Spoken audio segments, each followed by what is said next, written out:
Hero of this উম্মাহ, এই উম্মার super hero তিনি, ঠিক কিনা? ওনার মুখের আগে লাঠি চলতো বেশি। সুবহানাল্লাহ পড়বেন না? মাঝে মাঝে লাঠি চালানোরও দরকার আছে না নাই? Is the real superhero of Muslim উম্মাহ। তিনি এই উম্মার রিয়েল সুপার হিরো।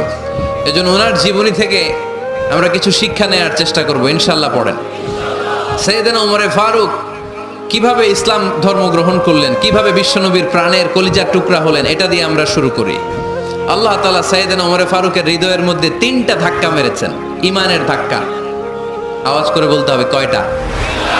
3টা ইমানি ধাক্কা। এক হচ্ছে বিশ্বনবীর দোয়ার ধাক্কা, এক কি? দোয়ার ধাক্কা। 2 হচ্ছে সূরা হাক্কা দিয়ে দিয়েছেন আল্লাহ এক ধাক্কা, সুবহানাল্লাহ পড়বেন না? 3 হচ্ছে সূরাতু তাহা দিয়ে আল্লাহ দিয়েছেন আরেকটা ধাক্কা। এই 3টা ইমানি ধাক্কা যখন